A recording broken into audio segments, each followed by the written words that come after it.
नमस्कार, स्वागत है आप सभी का। आप देख रहे हैं विधानसभा चुनाव से जुड़ा हमारा खास बुलेटिन लोकतंत्र 2017। मैं हूं आपके साथ प्रीति। शुरुआत करेंगे हेडलाइंस के साथ। उत्तर प्रदेश में चौथे दौर के लिए प्रचार का आखिरी दिन। 12 जिलों की 53 सीटों पर 630 उम्मीदवार। 7वें दौर के लिए नाम वापसी का काम पूरा।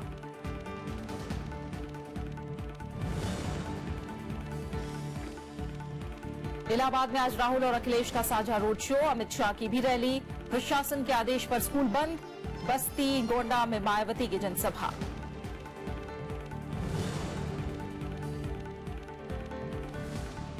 कांग्रेस घोषणा पत्र में मणिपुर के विकास के लिए 19 सूत्रीय एजेंडा। 3 लाख युवाओं को रोजगार। 2022 तक सभी को पानी का वादा। आपदा हटाने की होगी कोशिश। उत्तराखंड चुनाव में बीजेपी के खर्च पर कांग्रेस ने उठाए सवाल। कांग्रेस प्रतिनिधिमंडल की चुनाव आयोग से शिकायत, जांच की मांग।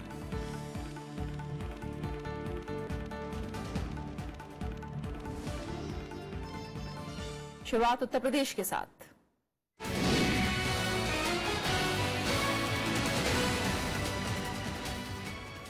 उत्तर प्रदेश में चौथे दौर के मतदान के लिए आज प्रचार खत्म हो जाएगा। 23 फरवरी को राज्य की 12 जिलों की 53 सीटों पर वोट डाले जाएंगे। जिन जिलों में चुनाव होने हैं उनमें इलाहाबाद, रायबरेली, झांसी, बुंदेलखंड, प्रतापगढ़, कौशाम्बी, जालौन, ललितपुर, महोबा, बांदा, हमीरपुर, चित्रकूट और फतेहपुर शामिल हैं। वहीं 7वें दौर के चुनाव के लिए नाम वापसी का काम कल पूरा हो गया। इस दौर की सभी 40 सीटों के लिए चुनाव आयोग ने 17 फरवरी को नामांकन पत्रों की जांच पूरी कर ली थी। मतगणना 11 मार्च को होगी।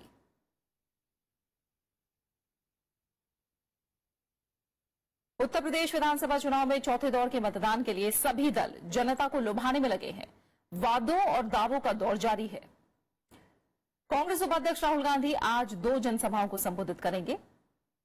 वो रायबरेली में रैलियां करेंगे। वहीं समाजवादी पार्टी अध्यक्ष और मुख्यमंत्री अखिलेश यादव आज 2 रैलियां करेंगे।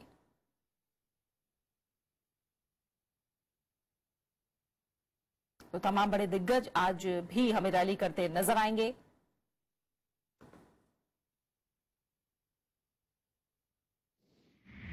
नहीं करना चाहते हैं एक बार। अखिलेश यादव आज प्रचार करते नजर आएंगे। राहुल गांधी भी दिखेंगे और इलाहाबाद में अखिलेश यादव और राहुल गांधी साझा रोड शो करेंगे।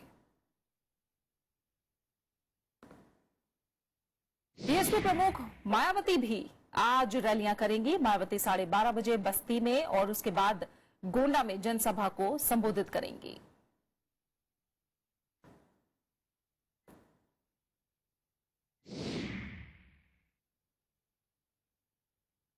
वहीं बीजेपी अध्यक्ष अमित शाह आज चुनाव प्रचार करते नजर आएंगे।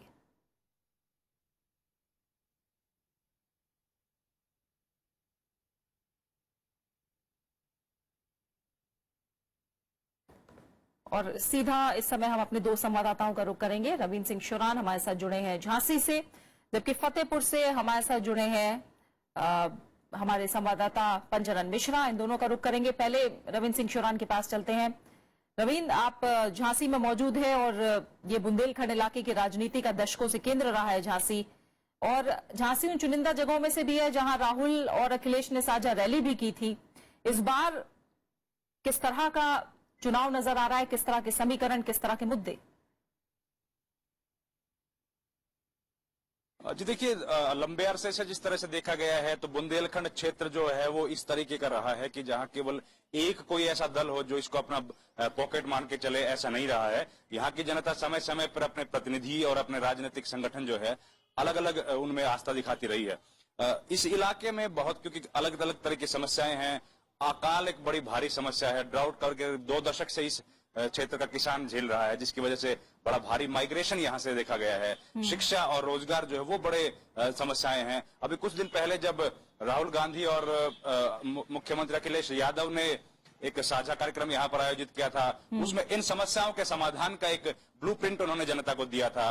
ये जो क्षेत्र है, यहाँ से समाजवादी पार्टी के वरिष्ठ नेता चंद्रपाल सिंह यादव के बेटे चुनाव लड़ रहे हैं और उन्हीं के क्षेत्र में उन्होंने एक रैली की थी जिसमें इन समस्याओं पर चर्चा की थी। उसके अलावा बुंदेलखंड में रैलियों को संबोधित करते हुए प्रधानमंत्री नरेंद्र मोदी ने भी बुंदेलखंड को एक अलग पैकेज देने की बात की है। हाँ। कई जो हमने राजनीतिक दल देखे हैं उन्होंने अलग अलग तरीके से इसको समस्याओं से निजात दिलाने की बात तो जरूर की है, लेकिन सब राजनीतिक दलों का मैनिफेस्टो आ गया है। उस मैनिफेस्टो में इसको एक अलग राज्य बनाया जाए, उसके विषय में अभी तक कोई मैनिफेस्टो में प्रिंट करके चर्चा नहीं की गई है। किसान जो है यहाँ पे एक लंबे अरसे से परेशानी का झेल रहा है, जिसकी वजह से जो आम आदमी है और पूरी इकोनॉमी जो है उसकी वहां पर असर पड़ता है। एक माइनिंग जो है वो जो गैर कानूनी माइनिंग है वो भी एक बड़ा मसला इस इलाके में रहा है, क्योंकि जो माइनिंग करने से जो सरकारी खजाने में पैसा जाना चाहिए वो माफिया लोगों की जेब में चला जाता है और उसका खामियाजा भी यहाँ की जनता भुगतती है। युवा जो वर्ग है वो विशेष तौर पर जो नेताओं से जो चाहता है कि मुख्य समस्या है शिक्षा, उनको नहीं मिल पा रही है उस दर्जे की जिसके लिए लोग समझते हैं कि वो इसके हकदार हैं। बिल्कुल, और यानी रोजगार झांसी के और पूरे बुंदेलखंड इलाके की बात, जिसकी वजह से जैसे लगातार आप भी हमें रवीन समझाते आए हैं, फेहरिस्त मुद्दों की बहुत लंबी है, लेकिन अब देखें तो परिसीमन के बाद यहाँ 21 से घटकर 19 सीटें रह गई। एक तरह से देखें तो राजनीति में ज्यादा फायदा भले ही ये इलाका राजनीतिक दलों को ना दे पाता हो, लेकिन लंबी फेहरिस्त आज भी जस की तस बनी हुई है और इसीलिए लग रहा है कि राजनीतिक दलों का उस तरह की नजर इस इलाके पर नहीं पड़ती जैसी पड़नी चाहिए। फिलहाल आपका बहुत बहुत शुक्रिया रवीन हमारे साथ जुड़ने के लिए। फतेहपुर से जुड़े हैं पंचानन मिश्रा हमारे संवाददाता। पंचानन, इस इलाके की बात की जाए तो एसपी के प्रदेश अध्यक्ष नरेश उत्तम यहाँ से हैं, केंद्रीय मंत्री निरंजन ज्योति यहां से ताल्लुक उनका है। दोनों ही अपने अपने दलों के एक तरह से माना जाए स्टार प्रचारक हैं। फतेहपुर की तस्वीर इस बार कैसी नजर आ रही है इन चुनाव में? यहाँ प्रीति, देखिए आपने दो बातें कही कि नरेश उत्तम और साध्वी निरंजन ज्योति जो मौजूदा अभी सांसद हैं, लेकिन एक बड़ी चीज ये भी है कि यहाँ से पूर्व प्रधानमंत्री वीपी सिंह 2 बार यहाँ से चुने गए, 89 में और 91 में। और ये जो कहा जाता है ये इलाका फतेहपुर का तब से लगातार ये इग्नोर है, इसको दशकों हो गए इस इलाके को यहाँ पर विकास की बात जोते हुए, और हर बार इसकी बात होती है। एक बड़ी समस्या हम यहाँ फतेहपुर में नजर आती है जो जिसकी बात हर कोई करता है, वो एक सीवर लाइन की समस्या है जिसको कि वीपी सिंह ने शुरू किया था और उसका शिलान्यास किया था। और आज तक आपको आश्चर्य होगा कि यहाँ पर कोई सीवर लाइन नहीं, सिर्फ नालों से ही काम चलाया जा रहा है। तो इस पूरे फतेहपुर का जो विडंबना है वो विकास से बहुत दूर का वास्ता इसका नजर आता है। और मेरे ख्याल से इस इलाके में लोगों का ध्यान जाता नहीं। 6 विधानसभा की सीटें यहाँ पर सब इक्वली डिस्ट्रीब्यूट है, 2 बीजेपी के पास है, 2 कांग्रेस के पास है, 2 समाजवादी पार्टी के पास है। लेकिन जो बात यहाँ पर सब लोग विकास की करते हैं वो नजर ना आकर यहाँ जब से प्रधानमंत्री नरेंद्र मोदी की रैली हुई है उसके बाद से एक ध्रुवीकरण की बात यहाँ पर हमको पूरे विधानसभा सीटों में दिख रही है, जो कि खास तौर पर नजर आ रही है। तो देखना होगा कि परसों जो चुनाव होता है उसमें किस आधार पर लोग वोट करते हैं। लेकिन हाँ, ये है कि लोगों को बिजली, सड़क, पानी और स्कूल में पढ़ने के स्कूल और कॉलेज, इन सब की बिल्कुल दरकार है, और जो यहाँ पर बिल्कुल नजर नहीं आते। बिल्कुल, निरंजन ज्योति जो कि मंत्री रही केंद्र में, नरेश उत्तम एक बड़ा नाम समाजवादी पार्टी का, लेकिन जिस तरह के कद्दावर नेता इस फतेहपुर की धरती से निकले हैं उस तरह का विकास यहाँ जरूर नजर नहीं आता। और इस बार भी विकास की बात जो रहे हैं फतेहपुर के लोग। बहुत बहुत शुक्रिया आपका पंचानन मिश्रा इस तमाम जानकारी के लिए और हमारे साथ जुड़ने के लिए फिलहाल आपका। और रैलियों की और प्रचार की बात करें तो प्रधानमंत्री नरेंद्र मोदी ने कल बुंदेलखंड में रैली की। जालौन जिले के उरई में वो विरोधी पार्टियों पर जमकर बरसे। प्रधानमंत्री ने बुंदेलखंड की बदहाली के लिए इन्हीं पार्टियों को जिम्मेदार ठहराया।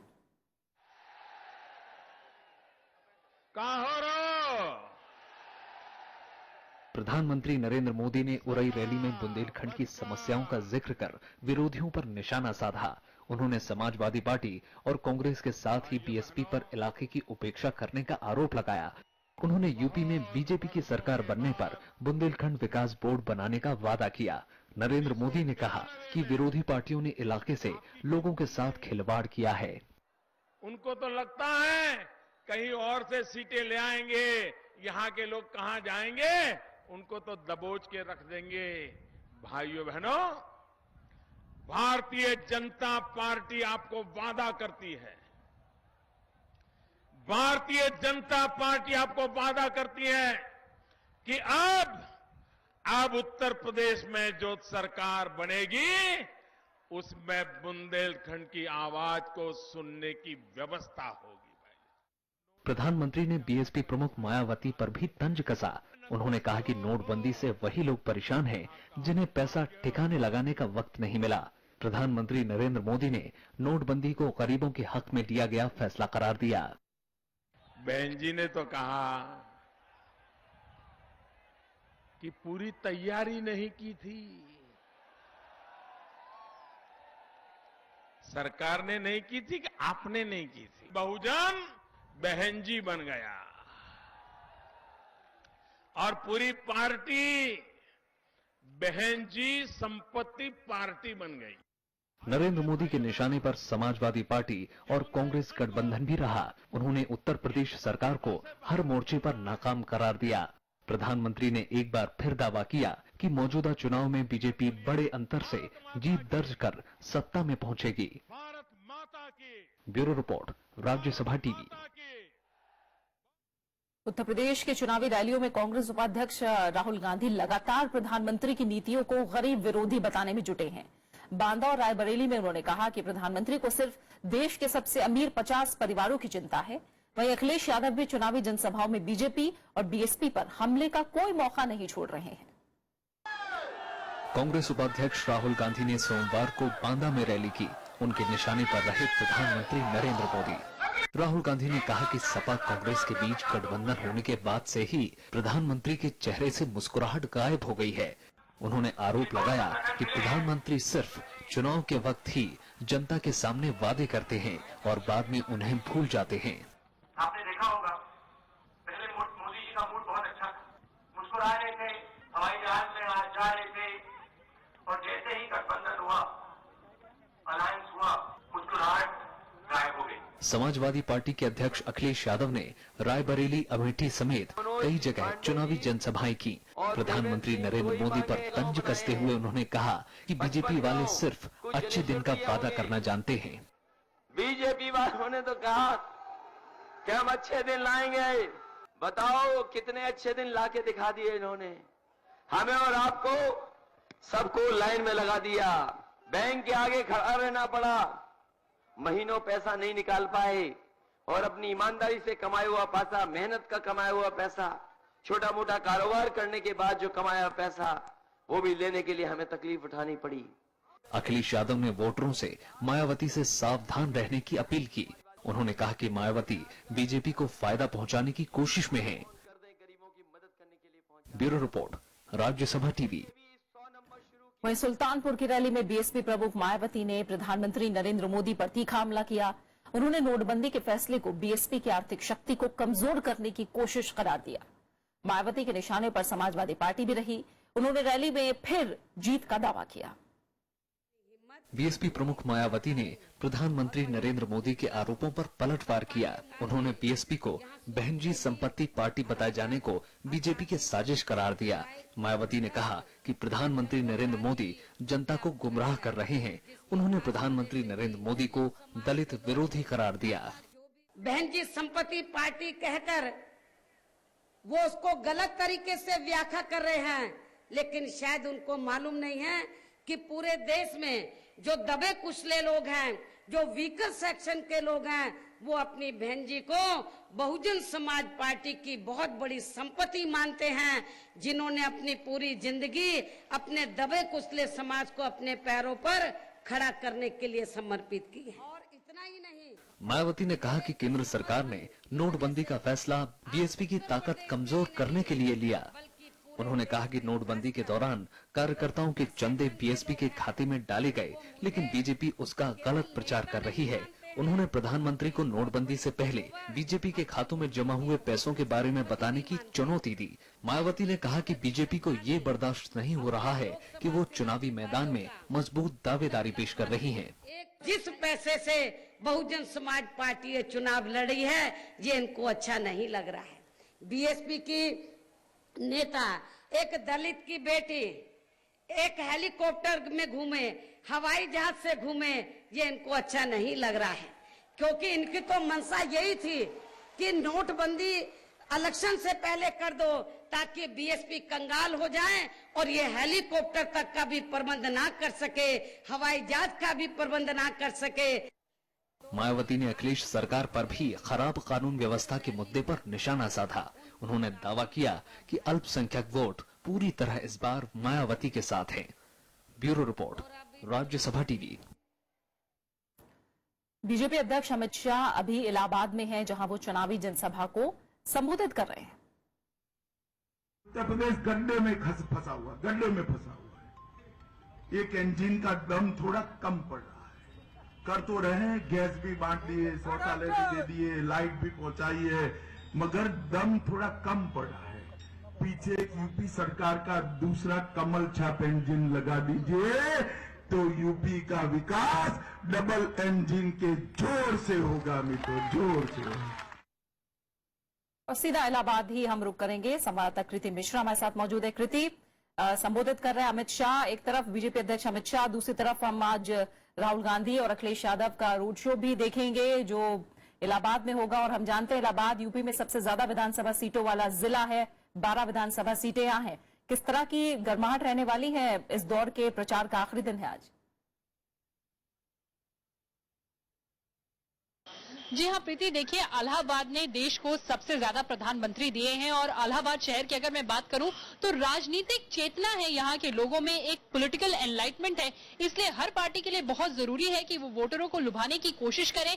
आपने जैसा कि कहा कि 12 सीटें हैं इलाहाबाद डिस्ट्रिक्ट में, हर ही पार्टी के लिए बहुत ही इंपॉर्टेंट है, क्योंकि अगर मैं पिछले चुनाव की बात करूं तो बसपा यहां पर एक फॉर्मिडेबल फोर्स रही थी। वहीं अगर लोकसभा चुनाव की बात करें तो न सिर्फ बीजेपी यहां पर जीती थी बल्कि जीत का मार्जिन जो था वो बहुत बड़ा था। इसीलिए सारी पार्टियां कोशिश कर रही हैं कि किस तरह सारी शक्तियां झोंक दें वोटरों को लुभाने में। इलाहाबाद साउथ कंस्टिट्यूएंसी जो है वहां पर नंद गोपाल नंदी हैं जो पहले बीएसपी में थे, उसके बाद इस बार बीजेपी ने उनको टिकट दी है। वहां पर बहुत इंटरेस्टिंग कॉन्टेस्ट होने वाला है। बीजेपी के जनरल सेक्रेटरी सिद्धार्थ नाथ सिंह वो भी इलाहाबाद वेस्ट से चुनावी अखाड़े में खड़े हुए हैं। उनका मुकाबला सीधे पूजा पाल से है जो बीएसपी में एक ताकत मानी जाती है, साथ ही ऋचा सिंह जो सपा समाजवादी पार्टी की हैं। और इलाहाबाद नॉर्थ की अगर मैं बात करूं तो हर्षवर्धन वाजपेयी यहाँ के एक बड़े नेता अनुराग नारायण है जो सिटिंग एमएलए भी हैं, उनके साथ मुकाबला है। तो सारी सीटों पे निश्चित तौर से बहुत ही दिलचस्प मुकाबला दिखने वाला है और बहुत ही त्रिकोणीय मुकाबला अब परसों यहाँ पर होगा। जी प्रीति, बहुत बहुत शुक्रिया कृति इस तमाम जानकारी को हम तक पहुंचाने के लिए। पिछली बार 12 में से 8 सीटें समाजवादी पार्टी के खाते में गई। अखिलेश यादव जरूर ये आंकड़ा बरकरार रखना चाहेंगे, लेकिन इस बार चुनौती भी कड़ी उन्हें मिल रही है बीजेपी और बीएसपी की तरफ से। देखना दिलचस्प होगा इलाहाबाद का मुकाबला भी। और सबके बीच समाजवादी पार्टी के नेता गायत्री प्रजापति ने सुप्रीम कोर्ट में याचिका दायर की है, जिसमें उन्होंने कोर्ट से उनके खिलाफ एफआईआर दर्ज करने के आदेश को वापस लेने की अपील की है। सुप्रीम कोर्ट में सोमवार को दायर याचिका में प्रजापति ने कहा कि उनका पक्ष जाने बिना ही अदालत ने आदेश पारित कर दिया। प्रजापति ने अपनी गिरफ्तारी पर भी रोक लगाने की मांग की है। गायत्री प्रजापति ने खुद पर लगे आरोपों को पूरी तरह राजनीति से प्रेरित बताया है। चित्रकूट में रहने वाली एक महिला ने अखिलेश सरकार में मंत्री गायत्री प्रजापति और अन्य के खिलाफ बलात्कार का आरोप लगाया था। शनिवार को सुप्रीम कोर्ट ने महिला की शिकायत पर प्रजापति के खिलाफ मुकदमा दर्ज करने का आदेश दिया था। दूसरी तरफ आरोप लगाने वाली महिला ने अपनी जान को खतरा बताया है। उत्तर प्रदेश से विधायक मुख्तार अंसारी ने अपनी पैरोल रद्द करने के लिए चुनाव आयोग की ओर से दायर याचिका का दिल्ली हाईकोर्ट में विरोध किया है। अंसारी हाल ही में बहुजन समाज पार्टी से जुड़े हैं और मऊ विधानसभा सीट से चुनाव मैदान में हैं। उन्हें 4 मार्च तक ट्रायल कोर्ट ने कस्टडी पैरोल दी थी ताकि वो चुनाव प्रचार में हिस्सा ले सके, लेकिन आयोग की याचिका के बाद हाईकोर्ट ने ट्रायल कोर्ट के आदेश पर अंतरिम रोक लगा दी थी। आयोग ने कहा था कि वो 2005 में तत्कालीन बीजेपी विधायक कृष्णानंद राय की हत्या में आरोपी हैं और बाहर आने के बाद वो गवाहों को प्रभावित करने का प्रयास कर सकते हैं। मुख्तार अंसारी की तरफ से पेश वरिष्ठ वकील कपिल सिब्बल ने कहा कि कोई भी गवाह उस विधानसभा क्षेत्र से ताल्लुक नहीं रखता जहां पर मुख्तार अंसारी को चुनाव प्रचार करना है। ऐसे में वो पैरोल प्राप्त करने के हकदार हैं। 22 फरवरी को मामले की फिर सुनवाई होगी, तब तक मुख्तार अंसारी को रिहा नहीं किया जाएगा। सुप्रीम कोर्ट ने समाजवादी पेंशन योजना पर रोक लगाने से इनकार कर दिया है। कोर्ट ने उत्तर प्रदेश सरकार की इस योजना की तारीफ भी की है। सोमवार को मामले से जुड़ी याचिका पर सुनवाई के दौरान कोर्ट ने कहा कि ये अच्छी योजना है जिसे गरीबों की मदद के लिए तैयार किया गया है। अदालत ने याचिकाकर्ता को योजना का फायदा लेने के लिए तय की गई जरूरी योग्यताओं पर ध्यान देने की नसीहत भी दी।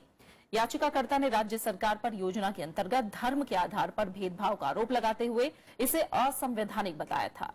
राज्य सरकार ने पेंशन योजना के तहत 25% आरक्षण का प्रावधान अल्पसंख्यकों के लिए, 45% आरक्षण सामान्य और अन्य पिछड़े वर्ग के लिए किया है, जबकि SC/ST वर्ग के लिए 30% आरक्षण का प्रावधान है। इस योजना के तहत 500 रुपए की पेंशन BPL व्यक्ति को दी जाएगी। रायबरेली कांग्रेस और गांधी परिवार का मजबूत किला है, लेकिन विधानसभा चुनाव में कांग्रेस यहां लंबे अरसे से कामयाबी पाने की जद्दोजहद में है। भले ही लोकसभा चुनाव में यहां गांधी परिवार का जादू चलता है, विधानसभा चुनाव में लोग क्षेत्रीय दलों को तरजीह देते रहे हैं। रायबरेली कांग्रेस अध्यक्ष सोनिया गांधी का संसदीय क्षेत्र है। कांग्रेस नेता फिरोज गांधी, पूर्व प्रधानमंत्री इंदिरा गांधी और मशहूर समाजवादी नेता राजनारायण रायबरेली से सांसद चुने जा चुके हैं। जिले में राष्ट्रीय फैशन, उड्डयन, पेट्रोलियम, इंजीनियरिंग, फुटवेयर और फार्मास्यूटिकल संस्थान है। इसके बावजूद बेरोजगारी और मूलभूत सुविधाओं की कमी जिले में बड़े चुनावी मुद्दे हैं। इसके बावजूद सोनिया गांधी में स्थानीय लोगों का भरोसा कायम है।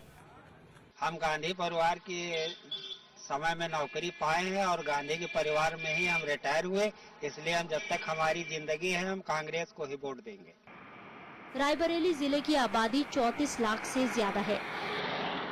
जिले से 4 राष्ट्रीय राजमार्ग गुजरते हैं, लेकिन इनमें से किसी की भी हालत ठीक नहीं है। इसके अलावा जिले की तकरीबन सभी सड़कें बदहाल हैं। रायबरेली में कई कारखाने हैं, लेकिन बेरोजगारी बड़ा चुनावी मुद्दा है। समय के हिसाब से, जैसे पहले समय के हिसाब से हम लोग कांग्रेसी भी थे, हम भी कांग्रेस भी थे और चाहते थे, और आज जो है हमने सपा को भी वोट दिया, सपा का भी सपोर्ट किया हम लोगों ने। आज हम परिवर्तन चाहते हैं। आज अपेक्षाएं पूरी नहीं हो रही हैं, लोग वादा करते हैं, नेता लोग आते हैं, वादा करते हैं, चले जाते हैं, लेकिन आज हम परिवर्तन चाहते हैं, ये भी देख लेते हैं। लोकसभा के लिए हम जो देखते हैं वो नेशनल मुद्दे देखते हैं, और जो विधानसभा के लिए हैं यहाँ के लोकल मुद्दे हम देखते हैं। जो भी लोकल हमारा विधानसभा सदस्य होता है उसके लिए हम उसी को वोट देते हैं, जो हमारी सुनता हो, जो हमारे बारे में सोचता हो, उसी कैंडिडेट को वोट देते हैं। 2012 के विधानसभा चुनावों में कांग्रेस को भारी निराशा हाथ लगी थी। जिले की 5 में से 4 सीटों पर समाजवादी पार्टी की जीत हुई थी, जबकि कांग्रेस किसी भी सीट पर चुनावी मुकाबले में नहीं थी। इस बार समाजवादी पार्टी के साथ गठबंधन के चलते कांग्रेस यहां बेहतर नतीजों की उम्मीद कर रही है। पिछले विधानसभा चुनाव में रायबरेली ने कांग्रेस को तगड़ा झटका दिया था। रायबरेली कांग्रेस के लिए एक प्रतिष्ठा का विषय है, इसलिए जानकार मानते हैं कि पार्टी को अपने कार्यकर्ताओं में उत्साह भरना होगा और राज्य में अपने नेतृत्व को मजबूत बनाना होगा। रायबरेली से कैमरा पर्सन अरविंद के साथ कृति मिश्रा, राज्यसभा टीवी। और अब बात मणिपुर की।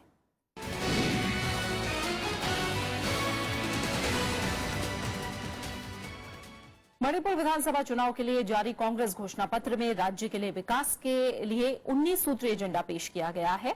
इम्फाल में मुख्यमंत्री ओक्राम इवोबी सिंह और कांग्रेस के मणिपुर प्रभारी सीपी जोशी ने कल पार्टी का घोषणा पत्र जारी कर दिया।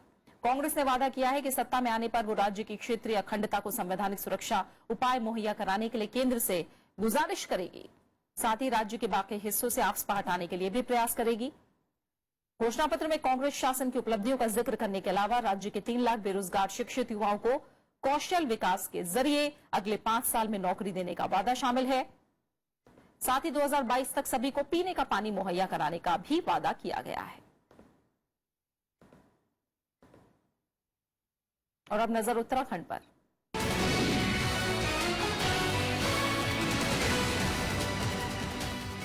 कांग्रेस ने विधानसभा चुनाव में बीजेपी के भारी खर्च, आचार संहिता उल्लंघन और हेलीकॉप्टरों की तलाशी में पक्षपात का आरोप लगाते हुए चुनाव आयोग से शिकायत की है।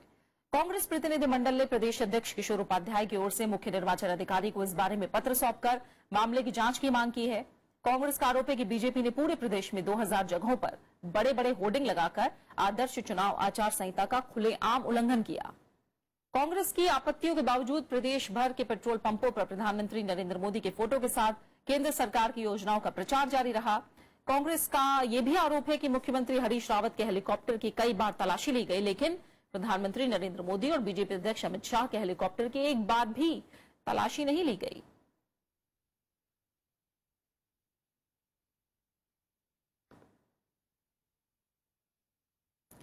और इसी के साथ फिलहाल हमारे खास बुलेटिन लोकतंत्र में इतना ही।